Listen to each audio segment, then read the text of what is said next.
everyone. This is Adam Quiney, and the topic I want to explore today is likability and leadership. It's actually from a question on Quora that was asked, and someone, I don't believe I have a name for who asked this, but they wrote, what is the relationship between likability and leadership? So that is a great question. What is the relationship between likability and leadership? And I think the simplest way I could break it down is that you can, so here's one of the things as coaches that we do is we create distinctions which pull things apart and separate them. And sometimes, the world is based on shades of gray. It's not always kind of as easy as pulling things apart. But one of the things that's kind of magical about making things distinct is it forces you to choose. The choice I would put people at is you can either be liked or you can be a leader. Which do you want to choose? Now, that doesn't mean that you can't be a leader and be liked. And it doesn't mean that you can't be liked and also show up as a leader. Well, I guess those are kind of the same things. But what I mean by that is that if you put your energy towards one, it will distract you from the other. So one of the things where my friend Christopher McAuliffe often says that one of the things you'll notice about leadership is as soon as you declare yourself as a leader for anything, people will throw stones at you. They'll boo you. They'll take shots at you. It basically paints a target on your back. So you could stand up and be like, broccoli is the best vegetable ever. There is no vegetable as good as broccoli. It's amazing. And if you speak this in a forum where people can hear it, you're going to get some people coming back at you and being like, no, cauliflower is the best vegetable. And further, you're going to have some people that will be like, you're an idiot. Cauliflower is the best vegetable. Frankly, those people are fools for thinking cauliflower is the best vegetable. But never mind that. You get the idea. It doesn't matter what you profess leadership in. As soon as you put yourself out there as a leader for something, you're going to have people come at you. That's inherent in the nature of leadership. And one of the reasons for that is that leaders lead out of the status quo. There's no leadership in hanging out in the status quo because there's no new ground to be forged. Now, bear with me because that's a little absolute as well. But you don't need to focus on that part. Just hopefully you can get on board with that if this is our status quo and what we already know and what's safe, leadership is outside of that into the uncharted, into the unknown, into the territory and the possibility of something new.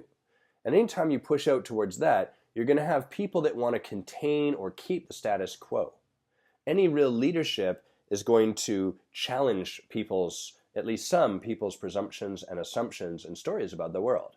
And that's what being a leader means in part, is a willingness to challenge people's assumptions, beliefs, stories, etc. You might be able to kind of see some overlap between leadership and coaching in this. So, well, what about being liked? How does that get in the way?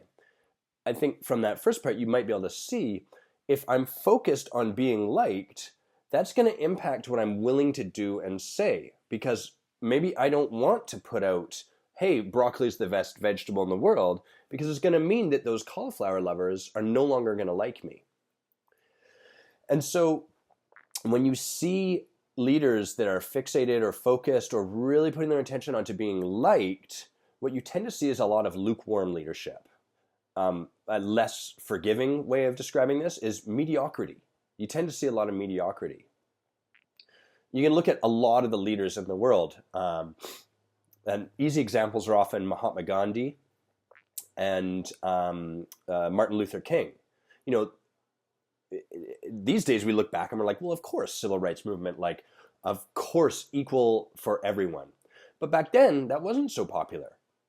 In fact, there was a lot of pushback. And likewise, when Gandhi wanted to suggest the peaceful departure of England from India, he got pushback not only from England, of course, but also from Indians who were like, no, look, this works, we can do this, it's crazy what you're proposing, we're going to be countered with violence, etc., etc. And so that those people were willing to stand for something, to lead something, in spite of the fact that it meant that people might not like them. And so this is really the crux. This is the relationship between likability and leadership, is that you can be liked or you can be a leader. And it doesn't mean that as you're on your mountain standing for broccoli being the best vegetable in the world and putting out the word and doing all the things that need to be done to spread your message, it doesn't mean that people won't like you along the way. What I'm saying is that one of the jobs of leaders is to polarize people, to move them from this middle region to either a 10 or a 0. And the people that are 10s will love you. And the people that are 0s will hate you. And anyone in between is simply surviving. They're hanging out because it's safe, or they're hanging out because you're safe.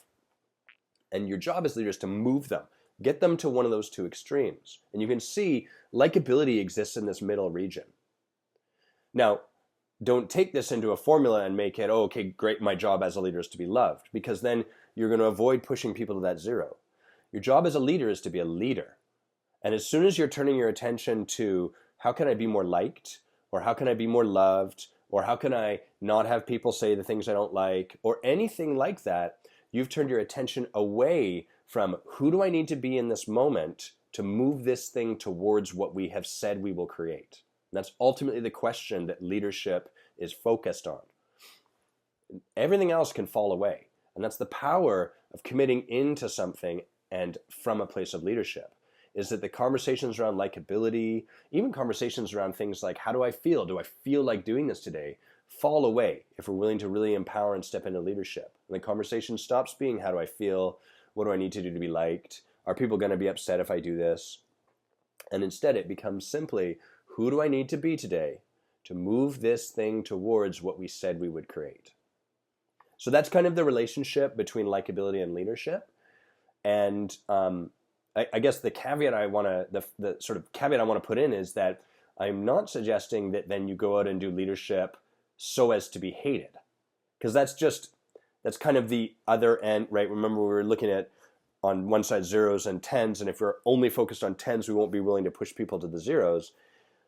If you focus on, well, how can I annoy people and push them to the 0s, you're focused on this instead of the leadership question. How can I move people forward?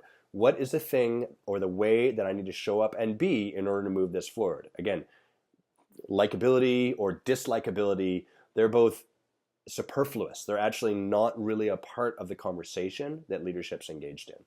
So great question. Thanks a lot for asking that. I think it's a really important one. And yeah, stay tuned. Subscribe if you like these videos. You can do that, I think, over on that side. Hit that red button and share. Share if you think you're getting value out of these, or if you are getting value out of it, if you think there's anyone you know in your life that might also enjoy this video. Thanks a lot.